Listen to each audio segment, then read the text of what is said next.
अस्सलामुअलैकुम dear students. आज का जो हमारा टॉपिक है वो करेंगे हम फाइनल अकाउंट की तमाम एडजस्टमेंट जो पूछी जाती हैं, चाहे आप आई कम के स्टूडेंट हैं, चाहे आप बी कम के स्टूडेंट हैं, ठीक है, चाहे बी कम पार्ट 1, चाहे बी कम सेकेंड, चाहे आप BBA कर रहे हैं। तो फाइनल अकाउंट एक ऐसा स्टेप है कि जिसको तकरीबन हर सवाल के अंदर पूछा जाता है। जब भी आप लोग जाते हैं किसी भी क्लास के अंदर तो फाइनल अकाउंट टॉपिक लाजमी डिस्कस किया जाता है। अगर आप अकाउंटिंग सीखना चाहते हैं तो दो ही टॉपिक है जिनको सीखना चाहिए, रेक्टिफिकेशन ऑफ एरर और दूसरा जो है वो आप लोगों का जी फाइनल अकाउंट है। तो प्यारे बच्चों, इनको लाजमी डिस्कस करना चाहिए। और इसमें जो आपको सीखने के लिए आपको याद करनी चाहिए, ट्रेडिंग अकाउंट के अंदर कौन कौन सी चीज़ें डेबिट साइड पर आती हैं, क्रेडिट साइड पर आती हैं। प्रॉफिट एंड लॉस अकाउंट की डेबिट साइड पर कौन सी चीज़ें आती हैं, क्रेडिट साइड पर कौन सी चीज़ें आती हैं। और उसके बाद प्यारे बच्चों, अगर आप लोग तीसरा स्टेप होता है वो बैलेंस शीट, तो जिसके अंदर एसेट्स और लायबिलिटीज़ अगर वो आप लोगों की दोनों साइड बराबर आ रहे हैं तो समझिए कि आप लोगों ने सवाल को सही किया, किसी जगह कोई गलती नहीं की। तो इन सारी चीज़ों को सीखने के लिए प्यारे बच्चों, तो आप लोगों को मेरी वीडियोस पढ़ी हैं golden rules of debit and credit British approach के साथ, और उसके बाद आप लोग उसको रीड आउट कर सकते हैं। प्यारे बच्चों, अमेरिकन अप्रोच के साथ भी मैंने दोनों के साथ अकाउंटिंग की बेसिस जो हैं वो मैंने डिस्कस की हुई हैं, ताकि आप लोगों को पता चल जाए कि फ़लाँ चीज़ डेबिट साइड पर क्यों लिखी जाती है, क्रेडिट साइड पर क्यों लिखी जाती है। तो अपनी एडजस्टमेंट को कंटिन्यू करने से पहले थोड़ी सी आपको बेसिक रूल्स के बारे में बताता हूँ। ब्रिटिश के 3 हैं, पर्सनल, रियल एंड नॉमिनल। कौन कौन से? Personal, real and nominal. Personal, इसका जो रूल्स होता है, रिसीवर हमेशा डेबिट और गिवर हमेशा क्रेडिट। इसी तरह जो रियल है, अगर कोई चीज़ आ रही है, कैश, बिल्डिंग, फर्नीचर वगैरह अगर कारोबार के अंदर आ रही है तो डेबिट, अगर कारोबार से जा रही है तो क्रेडिट। ऐसे जो आपका तीसरा नॉमिनल रस्मी, उसमें एक्सपेंसेस एंड लॉस सारे डेबिट साइड पर, एक्सपेंसेस एंड लॉस डेबिट, और इनकम एंड प्रॉफिट जो होती हैं वो आप लोगों को किस साइड पर आती हैं जी? क्रेडिट साइड पर आती हैं प्यारे बच्चों। अब जो अमेरिकन वाले वो क्या कहते हैं, जब भी एसेट्स इंक्रीज होंगे तो डेबिट, डिक्रीज होंगे तो क्या हो जाएंगे जी? क्रेडिट हो जाएंगे। ऐसे जो एक्सपेंसेस हैं, जैसे ही आप लोगों के इंक्रीज होते हैं, जैसे एसेट्स इंक्रीज होते हैं तो डेबिट, ये इंक्रीज होंगे तो क्रेडिट, एसेट अगर कम हो रहे हैं तो डिक्रीज, अगर ये कम हो रहे होंगे तो आप लोगों के क्या हो जाएंगे जी? डेबिट होंगे। फिर रिपीट करता हूँ, एसेट्स इंक्रीज होंगे तो डेबिट, अगर लायबिलिटीज़ इंक्रीज होंगी तो क्रेडिट। ऐसे ही जैसे आपके एसेट्स हैं, जब डिक्रीज होंगे तो क्रेडिट, अगर आपकी लायबिलिटीज़ डिक्रीज होंगी तो आपकी क्या हो जाएंगी जी? आपकी अगर एसेट्स डिक्रीज हो रहे हैं तो फिर आपके क्या होते हैं जी? क्रेडिट। अगर आपकी लायबिलिटी डिक्रीज हो रही है तो वो आपकी क्या हो जाएगी? डेबिट। समझो, एसेट्स का रूल याद रखें, लायबिलिटीज़ क्या है जी? उसकी उल्टा जी। तो अब हम अपने तमाम एडजस्टमेंट जो पूछी जाती हैं उन सब को मैंने यहाँ लिखा हुआ भी, ताकि आप लोगों की आसानी के लिए इन सारी मतलब कि आप ताकि इनको आसानी से उनको रीड आउट कर सकें, ताकि आप लोगों के लिए कोई दुश्वारी ना हो। तो देखते हैं जी, अपने इन एडजस्टमेंट की तरफ बढ़ते हैं जी। तो अपनी एडजस्टमेंट को डिस्कस करते हैं जी। तो प्यारे बच्चों, ये आप लोगों के सामने मैंने तमाम एडजस्टमेंट लिखी हैं, चाहे आप आई कम के अंदर इसको पढ़ना चाहें, बी कम के अंदर। मैंने कोशिश की है भी जितनी भी ज़्यादा एडजस्टमेंट आप लोगों के सवालों के अंदर पूछी जाती हैं उन सब को डिस्कस किया जाए। तो प्यारे बच्चों, जैसे कि एडजस्टमेंट, ये मैंने कॉलम बना दिया प्रॉफिट एंड लॉस का, और ये मैंने बना दिया बैलेंस शीट। सर सबसे पहला यही सवाल डिस्कस करते हैं कि एडजस्टमेंट क्यों की जाती है, क्योंकि प्यारे बच्चों हमारा जो अकाउंटिंग सिस्टम है ये अक्रूवल सिस्टम है। कौन सा सिस्टम है जी? अक्रूवल। अक्रूवल का मतलब है बकाया जाती निज़ाम। तो जब आप बैलेंस शीट बना रहे होते हैं उसके अंदर फॉर एग्जांपल अगर आपने कुछ बाय कैश कर दिया है तो उसकी तो एडजस्टमेंट नहीं होती, कि जो चीज़ खरीदी है या बेची है बाय कैश तो उसकी एडजस्टमेंट नहीं होती, बल्कि एडजस्टमेंट उन चीज़ों की होती है जो बकाया जात के अंदर डिस्कस की जाती है कि अभी आप लोगों ने अदा कर लिए।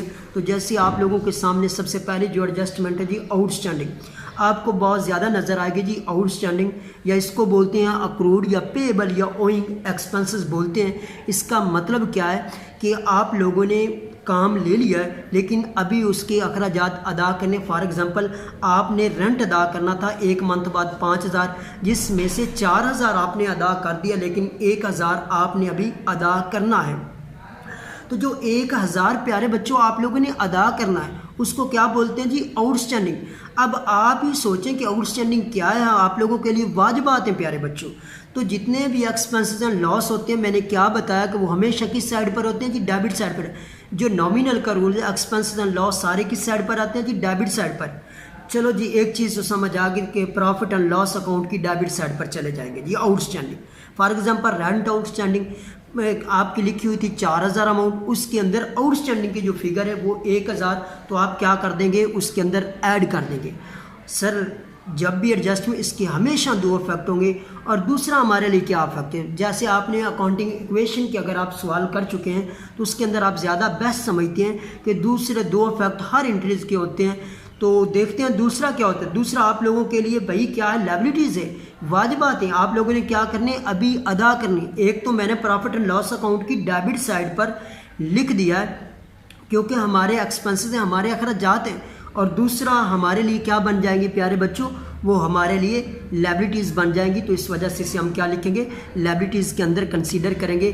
उसके बाद अगली जो एडजस्टमेंट है जी, prepaid, advance payable, carry forward या अनएक्सपायर्ड। इसका मतलब क्या प्यारे बच्चों, प्रीपेड आप लोगों ने किसी को रेंट देना था 5000, लेकिन आपने एडवांस उसे 6000 दे दिया। कितना दे दिया प्यारे बच्चों, 6000 दिया।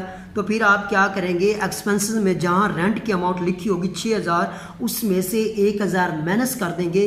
डेबिट साइड पर जितने भी अखराजात आपके एक्सपेंसेस एंड लॉस होते हैं वो सारे किस साइड पर होते हैं प्यारे बच्चों, वो आप लोगों के डेबिट साइड पर होते हैं। तो आप उसमें से 1000 को क्या कर देंगे, माइनस कर देंगे रेंट में से, तो बकाया जो बैलेंस होगा वो डेबिट रहेगा। फॉर एग्जांपल 6000 में से 1000 माइनस कर देते हैं तो प्यारे बच्चों बकाया, और उसके बाद आप लोगों का किस में कंसीडर किया जाएगा, एसेट्स। सर एसेट्स क्यों है, क्योंकि आपने उसे एडवांस के अंदर पैसे दिए हो, तो आपके लिए वो क्या बन जाता है जी, एसेट्स बन जाता है। उसके बाद ये इंटरेस्ट ऑन कैपिटल, जो कैपिटल है उस पर इंटरेस्ट जो अदा किया जाता है, ये भी आप लोगों के एक्सपेंसेस होते हैं, वो आपके डेबिट साइड पर। और दूसरा जो आप लोगों के लिए कंसीडर किया जाता है प्यारे बच्चों, वो लायबिलिटीज़ जी।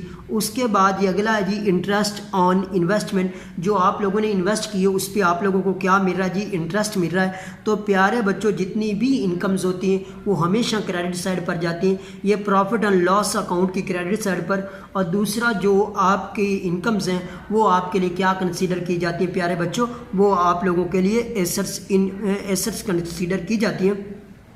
उसके बाद आ जाता है इंटरेस्ट ऑन ड्राइंग। एक तो आपके लिए जो ड्राइंग बोलते हैं किसको प्यारे बच्चों, जो मालिक अपने ज़ाती इस्तेमाल के लिए पैसा चीज़ें वगैरह लेकर जाता है उसको क्या बोलते हैं प्यारे बच्चों, ड्राइंग।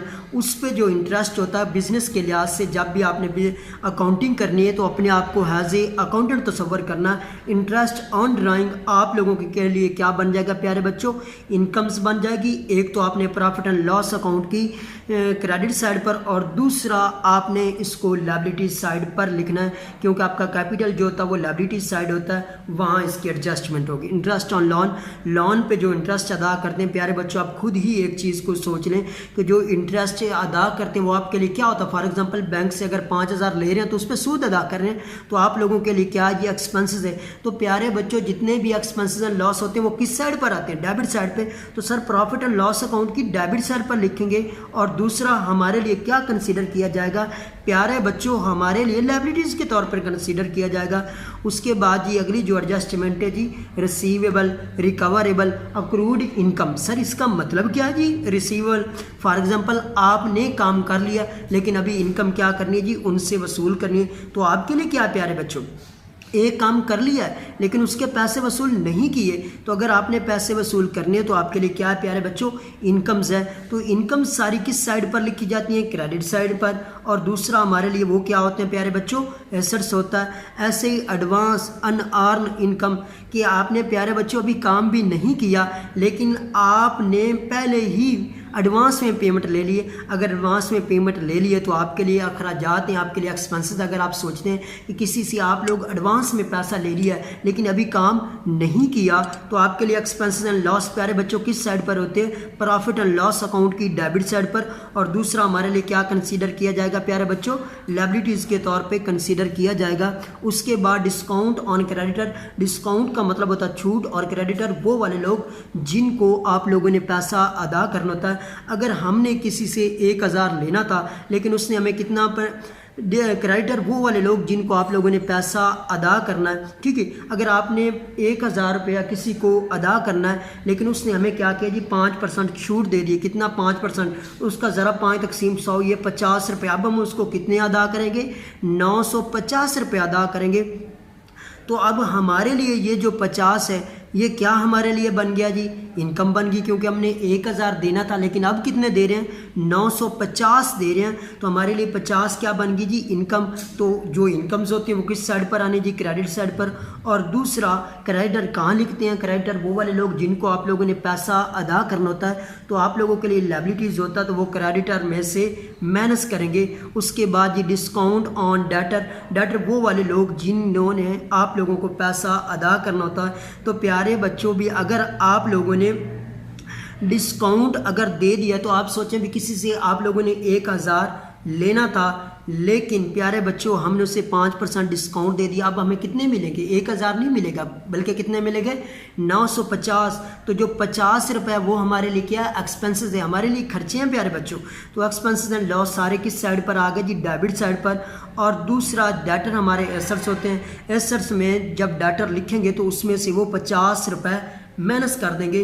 तो उसके बाद बच्चों जब इसको लेना है आप लोगों ने एक चीज़ की गलती करनी है जिसको मैं कोशिश करता हूँ आपको समझाने के लिए। सैलरी डेटर आपको दिए जाएंगे, अगर न्यू दिए गए, न्यू या एडिशनल या फर्दर दिए गए तो प्यारे बच्चों उनको माइनस करने के बाद फॉर एग्जांपल 11000 में से 1000 माइनस करते हैं, बकाया कितना बचता है जी? 10000। उसमें प्रोविज़न लेंगे ज़रा 5 तकसीम 100, तो ये आप लोगों के पास 500 आता है। उसके बाद ही बैड डेट्स, वो वाले लोग जो लोग आप लोगों के बुरे लोग जिन पे आपको शक व शुबात होता है कि वो लोग आप लोगों का पैसा लेकर चले जाएंगे, मतलब डूब जाएगा हमारे बिजनेस के अंदर। बैड डेट्स जो ट्रेडिंग अकाउंट के दिया जाता है। न्यू प्रोविज़न फर्दर या एडिशनल जो होते हैं वो आपके एडजस्टमेंट के अंदर होते हैं। डेटर उसमें से माइनस क्या करते हैं प्यारे बच्चों? एडिशनल या फर्दर, ठीक है। उसके बाद क्या? न्यू प्रोविज़न जो अमाउंट आती है जैसे मैंने यहाँ किया, उसके बाद ज़रा 5 तकसीम 100 और उसके बाद माइनस क्या कर देंगे जी? Old provision. ओल्ड प्रोविज़न ये भी आप लोगों को किस जगह दी जाती है जी? आप लोगों को ट्रायल बैलेंस के अंदर दी जाती है।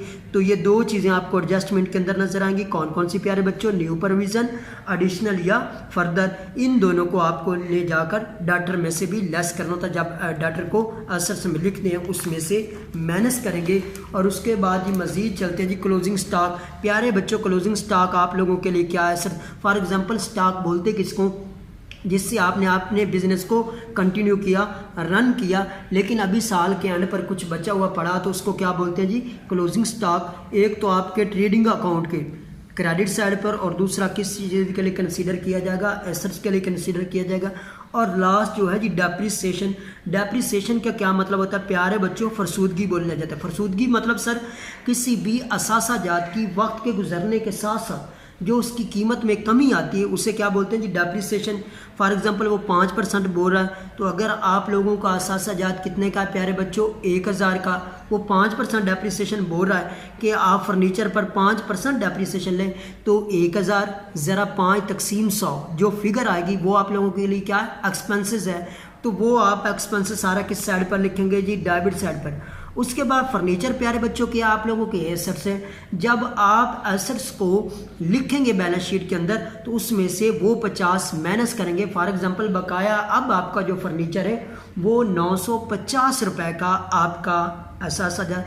अब प्यारे बच्चों एसेट्स होते क्या हैं बच्चों? आपके असासा जात जो मालिक की मलकियत होते हैं, जबकि लायबिलिटीज़ जो होती हैं वो आपके वाजिबात होते हैं जो मालिक ने कारोबार में दूसरे लोगों को देने होते हैं। तो ये थी तमाम एडजस्टमेंट प्यारे बच्चों। इसके अलावा अगर आप लोगों को कोई मज़ीद और नोट्स वगैरह चाहिए हो या फिर आप लोग जूम क्लासेस लेना चाहें तो मुझे व्हाट्सएप कॉन्टैक्ट कर सकते हैं। ओके, अल्लाह हाफिज़ एंड टेक केयर।